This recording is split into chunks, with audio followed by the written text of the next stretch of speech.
গল্পে স্বল্পে তরুণে আপনাদের স্বাগত। বাংলা সাহিত্য ভাণ্ডারে ছোট গল্পের সম্ভার অতুলনীয়। মণিমাণিক্য খচিত সেই সব ছোট গল্প নিয়েই আপনাদের সামনে আমি তরুণ।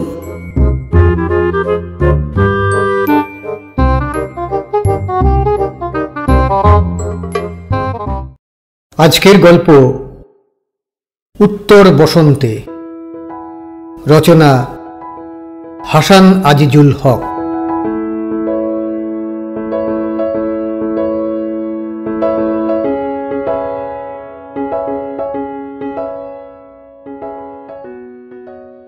অন্ধকার বাড়িটাকে আঁকড়ে ধরে থাকে, আর শেষ ভাদ্রে গোটা আকাশটার বৃষ্টি বায়ু তাড়িত হয়ে এই বাড়িটার উপরেই মুষলধারে বর্ষণ শুরু করে দেয়।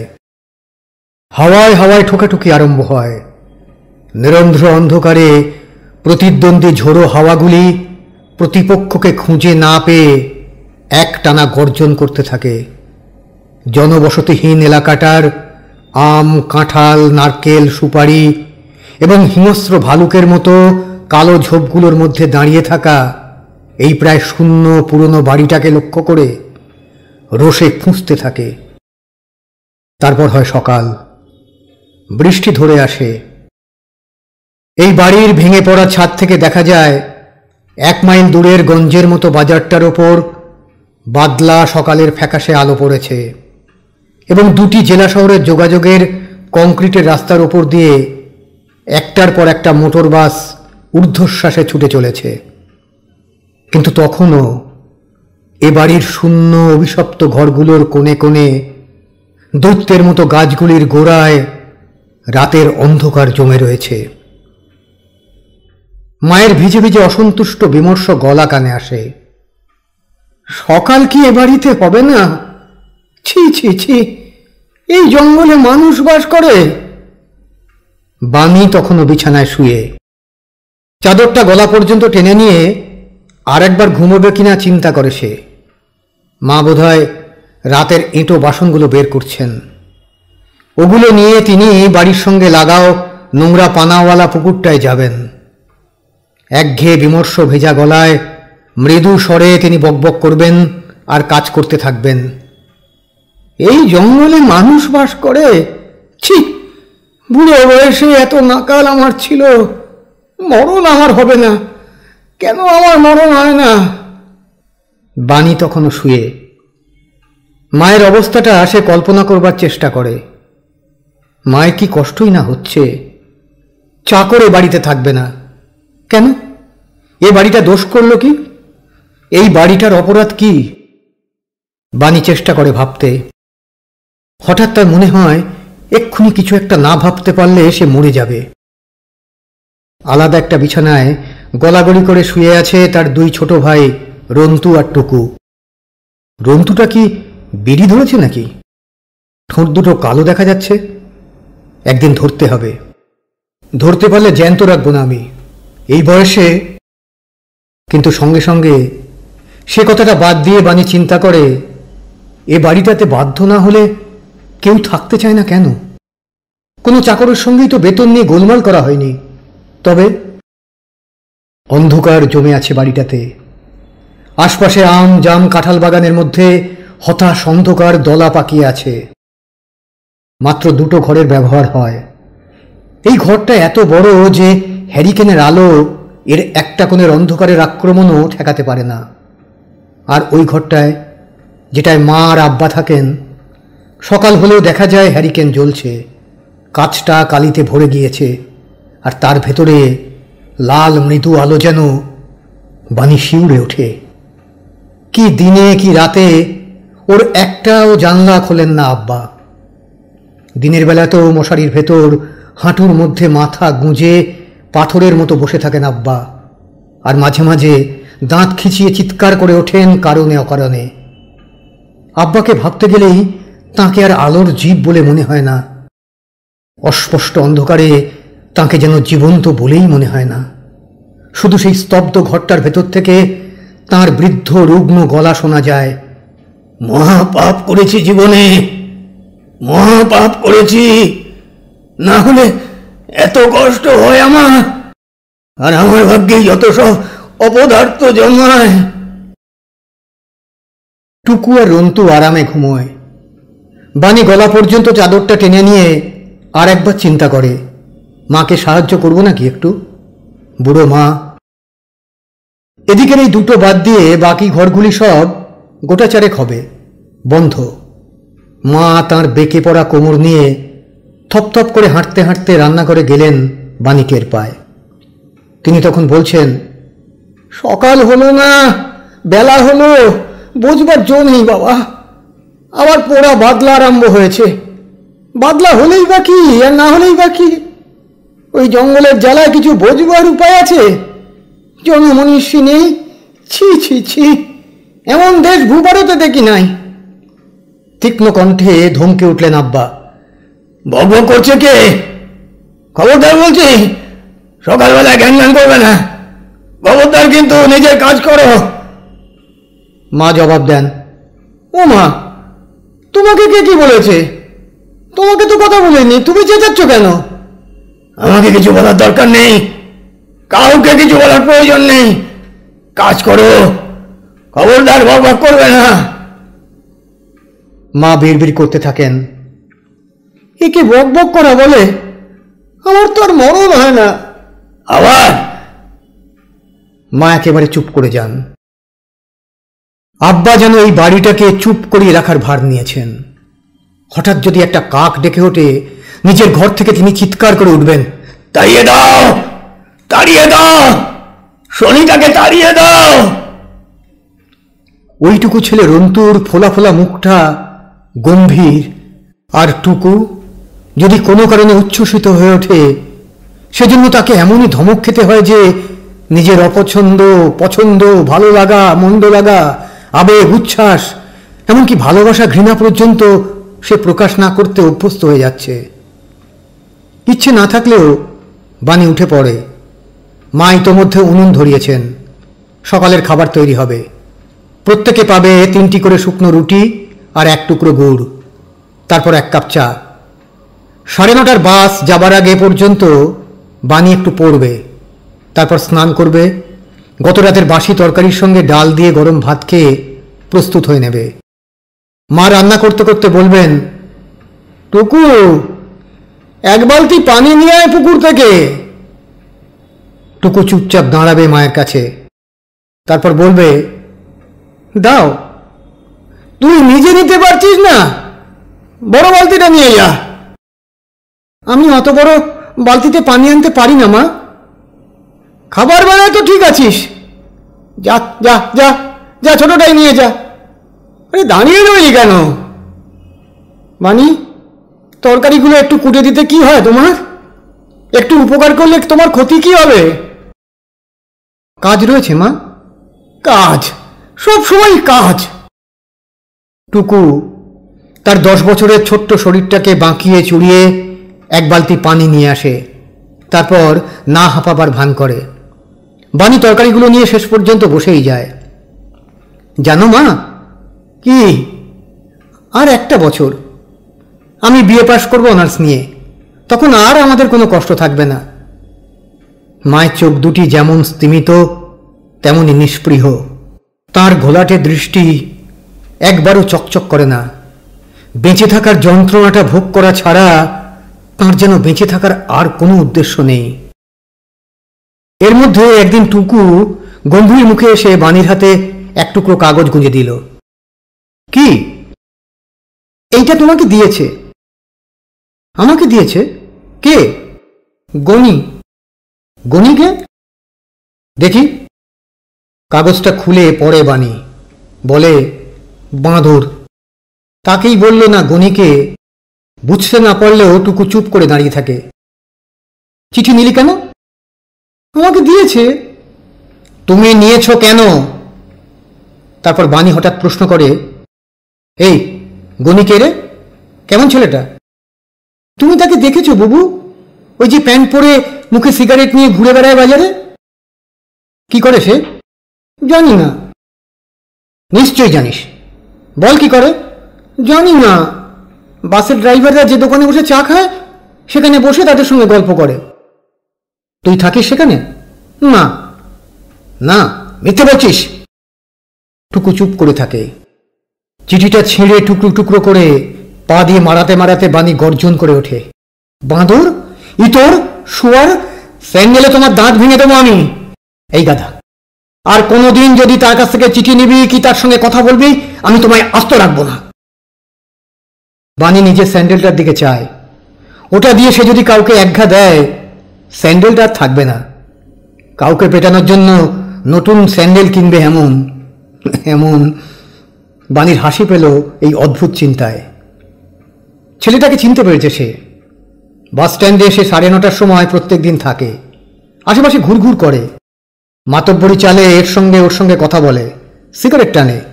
বিশ্রী উঠমুখো ছেলেটা। তুমি আমার মধ্যে যে কি এনে দিয়েছ? বাণীর মুখটা রাগে অপরূপ হয়ে ওঠে। দাঁড়াও, তোমার মধ্যে আমি কি এনে দিয়েছি দেখাবো, উল্লুক। ভালোবাসা জানানো বের করছি তোমার। ভালোবাসা কথাটা মনে আসার সঙ্গে সঙ্গে একটা ভীষণ ধাক্কা খেল বাণী। সেটা কি জিনিস? কয়েকদিন আগের পুরনো ভাবনাগুলোকে ঠেলে উঠে পড়ে সে। 9:30টার বাস আসার সময় হয়ে গেল। বাঁধানো খাতাটা হাতে নিয়ে কলমটা বুকে গুঁজে স্যান্ডেল চটাস চটাস করতে করতে সে বেরিয়ে আসে। লম্বা বারান্দা শেষ হতে চায় না। আব্বার গলা কানে আসে, সকালবেলায় উঠে এই লোহার মতো শক্ত রুটি আমি কোনোদিন খাই? কেন নিয়ে আসা হয় আমার সামনে? মৃদু কণ্ঠে মা বলেন, তাহলে কি খাবে বলো? বিষ খাবো, বিষ, বিষ খাবো, যাও নিয়ে এসো। মা আবার শান্ত কণ্ঠে বলেন, বিষ তুমি খাবে কেন? আমি খাবো, আমি। যাও যাও, সামনে থেকে যাও। মশারির ভেতর থেকে আব্বা চিৎকার করে ওঠেন, মুড়ি নিয়ে আসি। খানিকটা যেন পছন্দ করেন আব্বা, বলেন, না। মা মুড়ি আনবার জন্য রন্তুর খোঁজ করেন। বারান্দা থেকে নামবার পরেই বাণীর সঙ্গে রন্তুর দেখা হয়। বাণী বলল, আব্বার মুড়ি এনে দিতে হবে, মা ডাকছেন, যা। না, আমি পারবো না। আব্বা তাহলে খাবেন কি? জানি না, যখন বাজারে গেলাম তখন বলতে কি হয়েছিল। ওইটুকু ছেলের মুখে কি আশ্চর্য নিষ্ঠুরতা। বাণী রাস্তায় উঠতেই 9:30টার বাস এসে গেল। হুহু করে হাওয়া বইছে। তারই প্রচণ্ড প্রতিকূলতার মধ্যে বাসটা এসে দাঁড়ালো। চেনা ছেলেটা পান খাওয়া ময়লা দাঁত বের করে একটু হেসে চেঁচিয়ে উঠল, লেডিস সিট ছেড়ে দেন। বাণী পেছনে মেয়েদের সিটে বসে পড়ল। আগাগোড়া থরথর করে কাঁপতে কাঁপতে বাসটা তীব্র বেগে বাঁক নিয়ে বাজারটার শেষ প্রান্তে বাস স্ট্যান্ডে এসে থামল। হ্যাঁ, আছে, সেই ছেলেটা আছে। পরনে খাটো প্যান্ট, শার্টটার বোতামগুলো খুলে দিয়ে কলারটা ঘাড়ের দিকে চিতিয়ে দিয়েছে। বাণীর মুখের পেশিগুলো কঠিন হয়ে উঠল। স্যান্ডেলটার দিকে তাকায় সে। একটা স্ট্র্যাপ ছিঁড়বো ছিঁড়বো করছে। ছেলেটা বার কতক ঘোরাফেরা করলো বাণীর আশেপাশে। সোজাসুজি তাকালো দু একবার, আর চোখে একবার ওর দিকে চেয়ে নিল বাণী। ওই তো উঠমুখো ছেলেটা, বেশ সিগারেট খাচ্ছে, এর ওর সঙ্গে কথা বলছে। সে আবার চিঠি দেয় একটি মেয়েকে, লেখে, আমার মধ্যে তুমি কি যে এনে দিয়েছ, তোমাকে আমি দেখব, আজ নয় আর একদিন দেখব। হুইসল পড়ল। হকারটা নেমে গেল এবং একটু পরেই বাসটা ছেড়ে দিল। ঠিক 15 মিনিট লাগবে কলেজ পৌঁছতে। বাণী বাইরে চেয়ে রইল। ভালোবাসা কথাটা আর একবার মনে হতেই চমকে উঠল। ভাবল, নেই, কথাটা কোথাও নেই। ঝোড়ো হাওয়া উদ্দাম হয়ে উঠল। বাণী ভাবল, গনি আমাকে চিঠি লেখার সাহস পায় কোথা থেকে? বাতাস ভীষণ এলোমেলো হয়ে উঠল। কন্ডাক্টর ঝগড়া শুরু করলো এক যাত্রীর সঙ্গে। 15 মিনিটের মাথায় বাসটা বাণীর গন্তব্যস্থলে এসে পৌঁছল। সে যখন ঝোড়ো বাতাসটার হাত থেকে প্রাণপণে আত্মরক্ষা করার চেষ্টা করতে করতে কমন রুমে এসে পৌঁছল, তখন ইতিহাসের ক্লাস আরম্ভ হতে আর দেরি নেই। ওর সহপাঠী মেয়েরা ক্লাসে যাওয়ার উদ্যোগ করছে। ওকে দেখে কলরব করে উঠল মেয়েগুলি। ডলি বলল, ইস, যেরকম আবহাওয়া, ভাবলাম আজ আর বুঝি আসতেই পারলে না। বাণী মৃদু হাসল। আহ, সেই বাড়িটা থেকে, তার কোণে কোণে জমা অন্ধকার থেকে, ওই বাগানটার জমাট জনহীন স্তব্ধতা থেকে মায়ের বিমর্ষ বকবকানি আর আব্বার ভীষণ চিৎকারের কাছ থেকে পালিয়ে এখানে আসা কতটা আরামের। ইতিহাসের নতুন অধ্যাপকের পিছনে পিছনে ওরা দোতলার ঘরে এসে ঢুকল। গতকাল কাজে যোগ দিয়েছেন ভদ্রলোক। কালকের ক্লাসে বানি আসতে পারেনি। ভদ্রলোক ধীরে সুস্থে রোল গাঁথতে শুরু করলেন। Roll number 1। বানি ওর মুখের দিকে চাইল। আস্তে আস্তে কুঁচকে উঠল তার ভুরু। অধ্যাপক ডেকে চললেন। 1, 2, 3, 60, 61। তারপর রোল ডাকা শেষ হলো। একটুখানির জন্য দুহাতের মধ্যে মাথা গুঁজলেন, যেন কি বলবেন মনে মনে ঠিক করছেন। যতক্ষণ তিনি নাম ডেকে গেলেন, বাণীর কপালের মাঝখানে একটার পর একটা রেখা পড়তে লাগলো, এবং তিনি যখন রোল কল শেষ করে এনেছেন তখন বাণী প্রায় অসুস্থ। একটা অদম্য আবেগ যেন ফেটে পড়তে চাইছে, আর সেটাকে চেপে রাখতে তার মুখ লাল হয়ে উঠেছে। কানের পাশে চূর্ণ কুন্তলগুলো এই ভিজে স্যাঁতস্যাঁতে আবহাওয়ার মধ্যেও ঘেমে ওঠা কপালে লেপ্টে লেগে গিয়েছে। তারপর পাতলা ছিপছিপে অল্পবয়স্ক ফর্সা অধ্যাপকটি যখন বক্তৃতা দেওয়ার জন্য উঠে দাঁড়িয়েছেন, তখন কি একটা দেখতে পেয়ে বাণী যেন চিৎকার করে উঠবে। বক্তৃতা শুরু করার আগে ক্লাসটার দিকে এক নজর চেয়ে নিতে গিয়ে অধ্যাপকের চোখ একটুক্ষণের জন্যও বাণীর উপর আটকে থাকে। চিকচিক করে ওঠে দৃষ্টি। তারপর স্বাভাবিক কণ্ঠে তিনি পড়াতে শুরু করে দেন। বর্ধমানের পুরনো জেলা শহরটার লাল রোদের কথা মনে পড়ে। শহরের সেদিকটা নাকি এখন নতুন করে গড়ে উঠেছে, চেনবার উপায় নেই। কিন্তু তখন সেই ভাঙা বিশাল বাড়িগুলোর ওপর লাল সুরকি ঢালা সরু রাস্তাগুলোতে আর একটু পশ্চিমে জনবিরল দিঘিটার কালো পানিতে কি আশ্চর্যভাবেই না লাল রোদ পড়ত। সেই রোদ আর কোনোদিন দেখবে না বাণী। বাসায় থেকে বাণী আর তার বড় বোন পড়ত। বাণী স্কুলে আর লিপি কলেজে। বাণী হেঁটে হেঁটে যেত স্কুলে, শহরের পূব দিকে, আর লিপি যেত কলেজে। মাটির পাহাড়ের মতো উঁচু পাড়ওয়ালা প্রায় জনহীন দিঘিটার দক্ষিণ পাড় ঘেঁষে ঘন ঝোপ আর জঙ্গলের পাশ দিয়ে লাল সুরকি ঢালা রাস্তা ধরে শরতের বেলা 10টার লাল রোদের মধ্যে পুরনো ধ্বংসাবিশিষ্ট নিথর বাড়িগুলোর পাশ দিয়ে যেতে যেতে লিপি নিজেকে ভাবত রাজকন্যা। নির্জন ভেঙে পড়া ঝোপ জঙ্গলে ভরা বাড়িগুলো সত্যি পরিত্যক্ত রাজপ্রাসাদের মতোই মনে হতো। আর সেই সময়ে লিপি রাজকন্যাই হয়ে গেছিল। একদিন বিকেলে এসে বাণীকে বলল, বেড়াতে যাবি? কোথায়? আমার এক বন্ধুর বাড়ি, একটা দরকারি বই আনতে যাব, যাবি? চল যাই। ওরা সেই সুরকি ঢালা লাল রঙের রাস্তাটা ধরে স্যান্ডেল হাঁচড়াতে হ্যাঁচড়াতে পৌঁছেছিল দিঘিটার পূর্ব কোণে। আর সেখানে সেই বিরাট দেবদারুর নিচে গাছটার দীর্ঘশ্বাস শুনতে শুনতে আনমনে বাদাম খাচ্ছিল ছিপছিপে শিশুর মতো মুখ একটি ছেলে। বাতাসে এলোমেলো হয়ে যাচ্ছিল তার চুল, আর লিপির শাড়ির আঁচল পতপত করে উঠছিল। সে কিছুতেই সামলাতে পারছিল না। ছেলেটি হাসল। লিপি বলল, কতক্ষণ এসেছ? অনেকক্ষণ। তোমার এত দেরি হলো? একলা আসতে সাহস হচ্ছিল না বুঝি? লিপি হাসল। সূর্যের যে রোদ পশ্চিমের কয়েক খণ্ড মেঘকে আবিরের মতো রাঙা করে দিয়েছিল, সেই রোদ প্রতিফলিত হলো তার ঠোঁটে। সে বলল, ঠিক, একলা আসতে সাহস হচ্ছিল না, আমার বোনকে সঙ্গে এনেছি। বাণীর একটা হাত ধরে আবার বলল, আমার বোন আর আমার বন্ধু, বুঝলে? বুঝেছি। আশ্চর্য, আশ্চর্য ছিল লিপি। বাণীর সখীর মতোই ছিল সে। একটু বেশি বয়সে বাণী তখন স্কুলের গণ্ডি পার হবার পরীক্ষা দিয়েছে। লিপির দিকে চেয়ে বাণী বলল, তুই কোন বন্ধুর বাড়ি যাবি বললি না? না, আজ আর যাব না। এখানে এলি কি জন্যে? হো হো করে হেসে উঠেছিল ওরা দুজনে।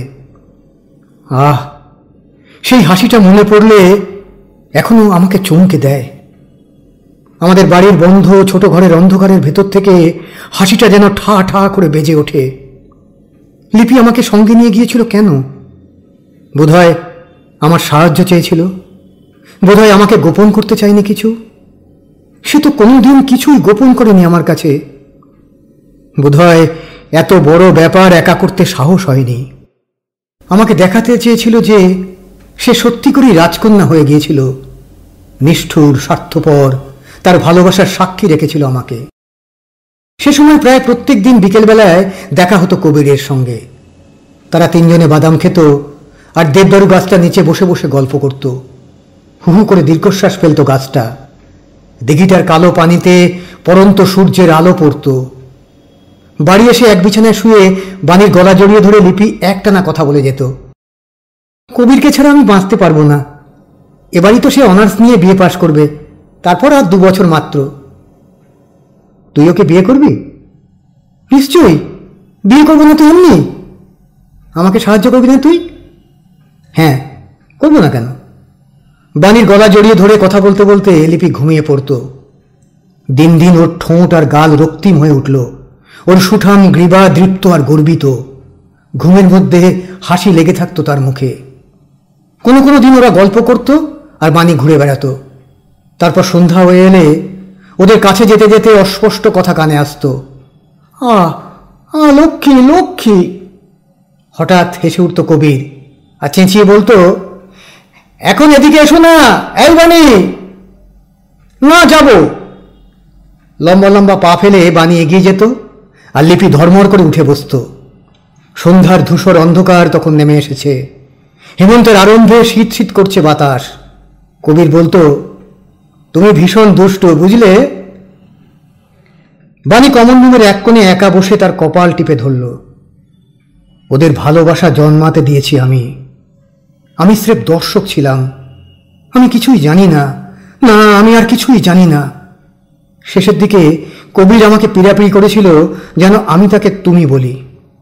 সে হঠাৎ স্থিরভাবে চাইতো আমার চোখে, কিন্তু আমি আর কোনো কিছু জানি না।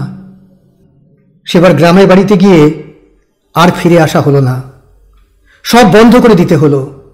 ঢাকা থেকে বড় ভাই সমস্ত ব্যবস্থা করে ফেললেন, আর তার নিপুণ ব্যবস্থায় আমরা বিনিময় করে পাকিস্তানে আসতে পারলাম মাস 3 মধ্যে।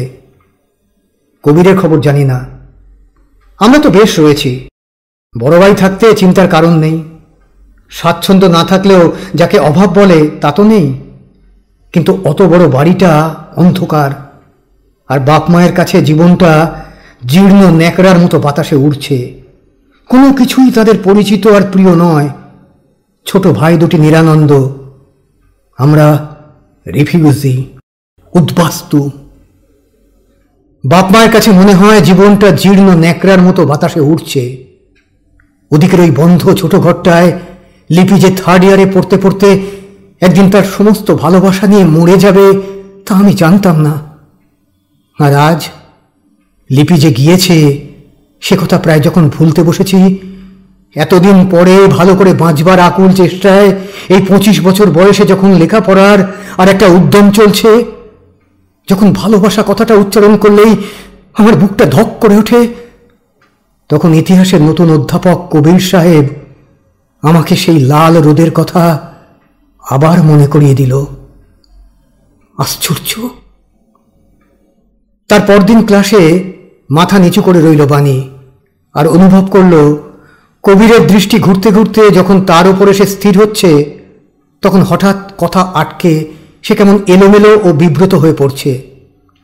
ক্লাসের শেষে করিডোর দিয়ে হাঁটতে হাঁটতে যখন মেয়েগুলো এগিয়ে গিয়েছে, ছেলেরা দৌড়ে দিয়েছে আর একটা ক্লাস করার জন্যে, আর বাণী একেবারে আনমনা হয়ে পড়েছে, তখন হঠাৎ কবির দাঁড়িয়ে গিয়ে ওর দিকে চাপা গলায় ফিসফিস করে বলল, আমি তোমাকে চিনতে পেরেছি।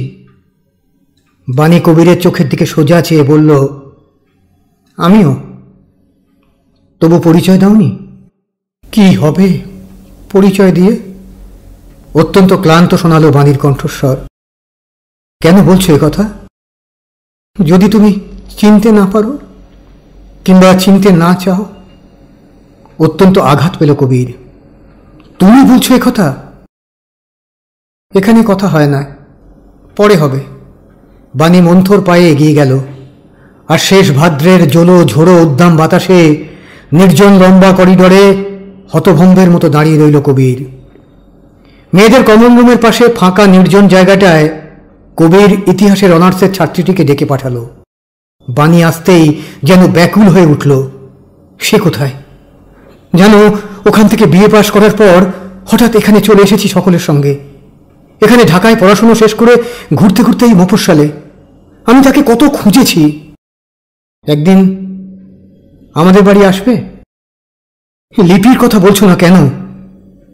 নিষ্ঠুর হাসি ফুটল বাণীর ঠোঁটে। আমাদের বাড়ি এসো একদিন। বাণী চলে এলো কমন রুমে। তারপর একদিন বিকেল 5টার বাসটা ধিকিয়ে ধিকিয়ে এসে বাজারটা এসে থামল। ভাদ্রের সন্ধ্যা আসন্ন হয়ে উঠেছে। পূব দিক থেকে বাতাস বইছে প্রবল।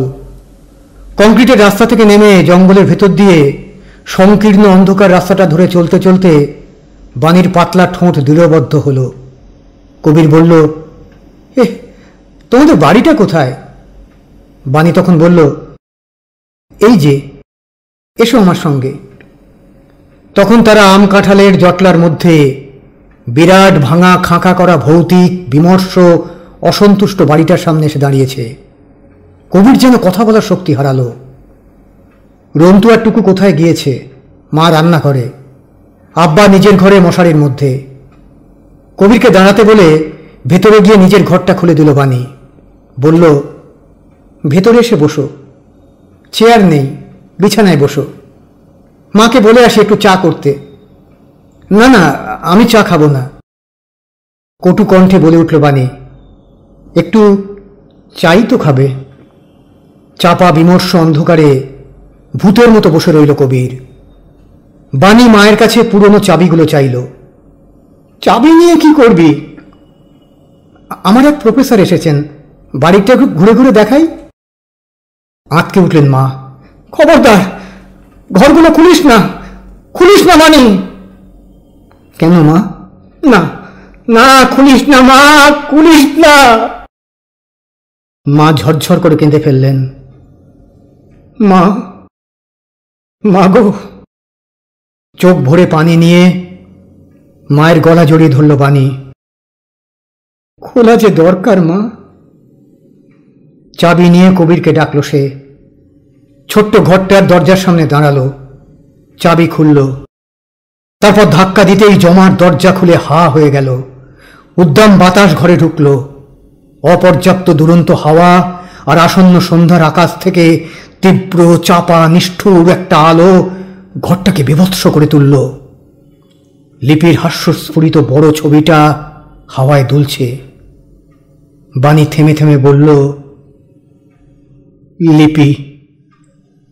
বিশ্রী গুমট ঘরটার মাঝখানে দুহাতে মুখ ঢেকে দাঁড়িয়ে রইল কবির। আব্বা চিৎকার করে উঠলেন তার ঘর থেকে, ও ঘরটা খুলল কে? কে খুলল ঘরটা? বাণী বলল, এখন তোমাকে যেতে হবে কবির। এ বাড়ির সবকটি মানুষ অসুস্থ। বাণীর ঘরে এসে বিস্বাদ কটু চাটা কোনো রকমে খেয়ে কবির বলল, আমি আজ আসি, চলো তোমাকে একটু এগিয়ে দিয়ে আসবো। ওরা চলতে চলতে যখন রাস্তার পাশে বড় বটগাছটা নিচে এসেছে, কবির ডাকল, বাণী। সে ডাকটা শুনে প্রথমে ভীষণ চমকে উঠল বাণী, তারপর শিউরে উঠল সর্বাঙ্গে। আর কবির আস্তে আস্তে টেনে নিল ওর হাতটা নিজের হাতের মধ্যে। ফিসফিস করে বলবার চেষ্টা করল, তুমি আমাকে কোনোদিন বুঝতে পারলে না বাণী, কোনোদিন চেষ্টা করলে না। ঝরঝর করে কেঁদে ফেলল বাণী। না, আমাকে লোভী করে তুলো না। আমরা সবাই অসুস্থ, আমাদের লোভী করতে নেই, আমাদের কোনো অধিকার নেই জীবনে। দ্রুত ফিরে এলো সে। বাড়ি ঢুকতে ঢুকতে কানে এলো আব্বার চিৎকার, হ্যাঁ বন্ধু আসছে আজকাল, বন্ধু নিয়ে আসা হচ্ছে। বাহ, চমৎকার, তাহলে পাকা গজিয়েছে, উঠল বলে। কবির কি এখনো অন্ধকারে দাঁড়িয়ে রয়েছে? বাস পেলেও কি সে বাসটায় ওঠেনি।